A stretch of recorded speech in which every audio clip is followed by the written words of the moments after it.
Rock FM, los estáis viendo, son Mike Street y es Billy Joe, son Green Day en nuestra radio, hoy presentes aquí, presentando su nuevo disco que saldrá el próximo 7 de febrero y que, bueno, todas las expectativas en el mundo están puestos, todos los focos en ellos. Father of the All Motherfuckers is the name of este disco, es el nombre del disco, del próximo disco de los californianos Green Day. ¿Qué expectativas tenéis sobre este disco?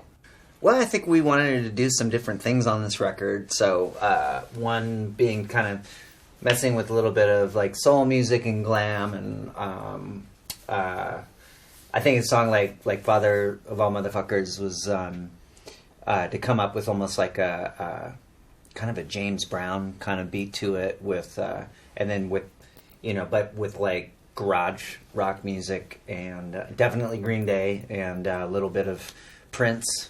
So that's too many things that I just said, but so it's very complicated. It's very complicated to bring it and make it that simple. So it's but definitely maximum Green Day. It's like musical caldo.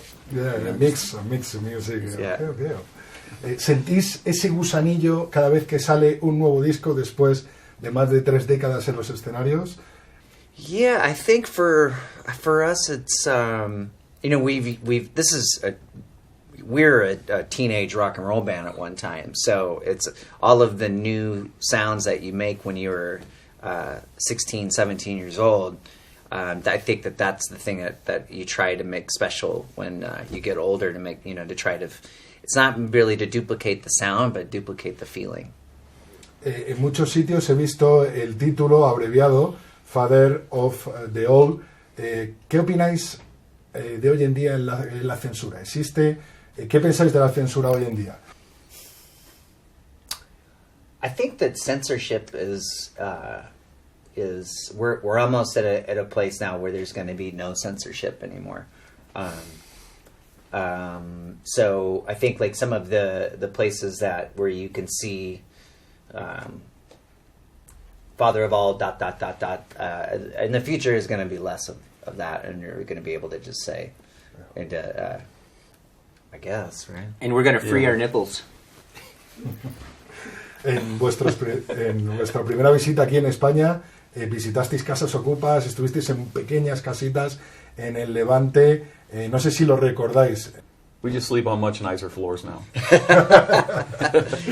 The first time we played Madrid was with a psychobilly band, Meteors. the Meteors, and we borrowed their equipment, and they said if you break our equipment, we'll break your necks. So we were very, very kind to their equipment, and then they were kind to us. So, but that was winter 1991.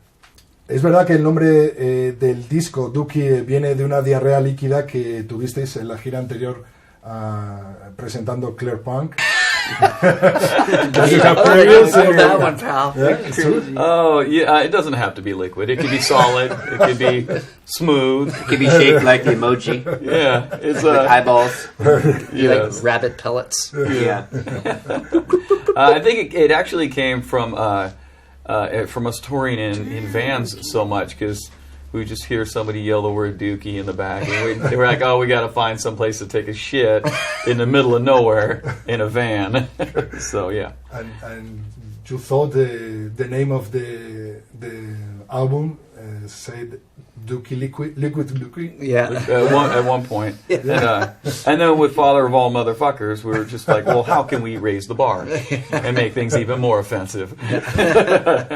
Este And año, Father of All Liquid Motherfuckers. Father of All Liquid Dookie, motherfucker. Alternative. Yeah. Este año se cumplen también 25 años de vuestra actuación en Woodstock, 25 aniversario. ¿Qué recuerdo ha sido el peor recuerdo que tenéis encima de un escenario? Oh, I had a great time at that show. It was great. I mean, stuff happens, It was still a great show. We had a really good time playing. It was just such an odd experience at Woodstock. Was the strangest thing we had seen probably at that point. Definitely the biggest thing. Cool. Mañana mismo se publica vuestro libro llamado The Last of the American Girls, homenaje a las mujeres rebeldes, vuestro primer libro que todo el mundo debe leer, pero yo creo que en especial los hombres. I don't really know that much about. It's talking about the book, the kids' book. I don't really know. Yeah, I think it's just. I think it's tomorrow.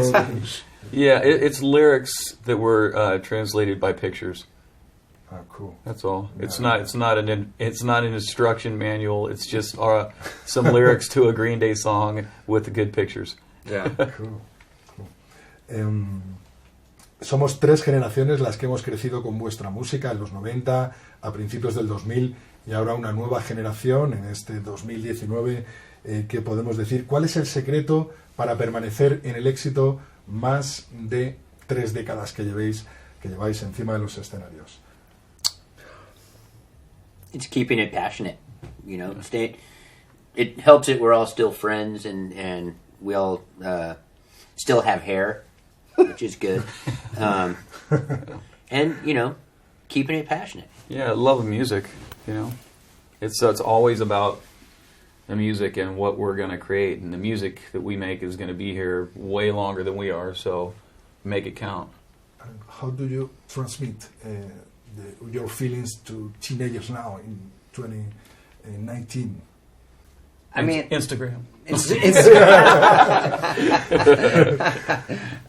I think that I think we've grown less mature as we age. Yeah. So it's important to not feel like you're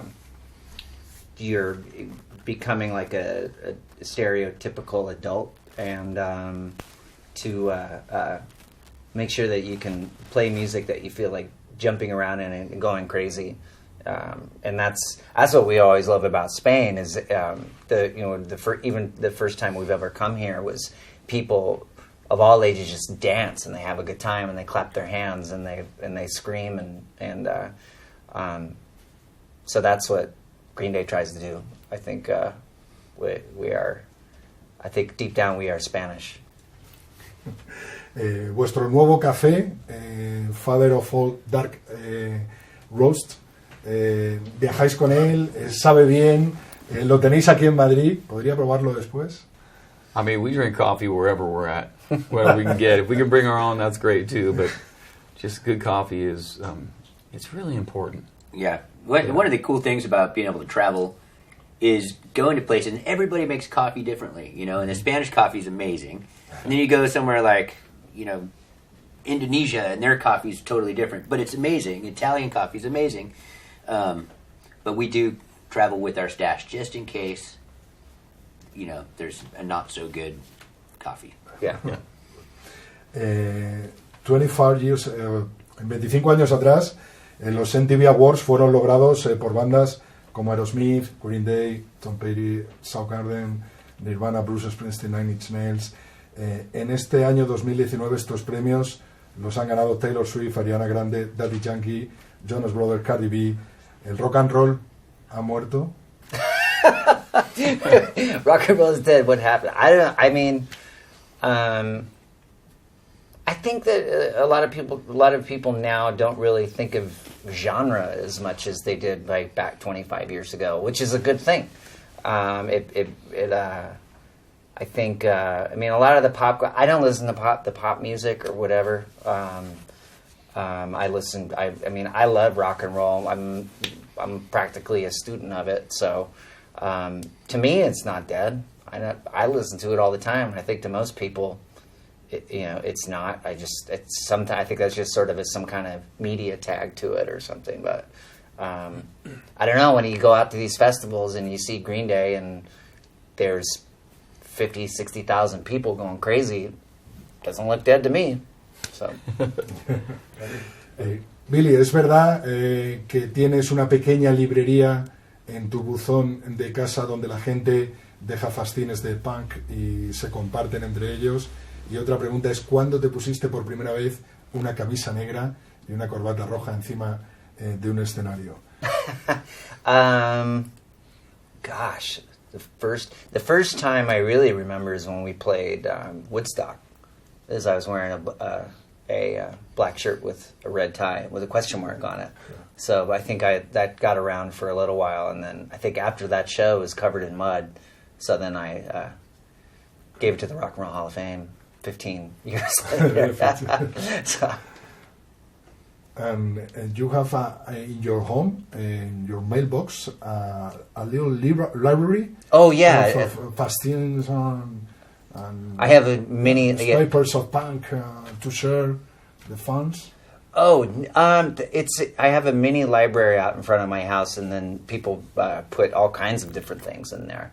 So it's people would come by, and my wife Adrienne, she curates it and makes it. It's just fun. I mean, so I get a lot of punk rock things that come in there just because I live there and stuff. So, but it's I think the rock and roll need a new album of Green Day. I think we need teenagers and the rock fans. We need our new album. I listened this morning. And for me, it's really, really important that you are making more and more albums to save the rock and roll. It's a long time to Green Day are alive now. Yeah, well, I think for us, I think that if I think about like kids picking up the guitar for the first time, I feel like sticking a guitar into an amplifier is a lot louder than opening up a laptop. So cool. Thank you for coming for Rock FM. Nice to meet you. All right, thanks, man. For us. All right, thank you. Thank you. All right, ready to go.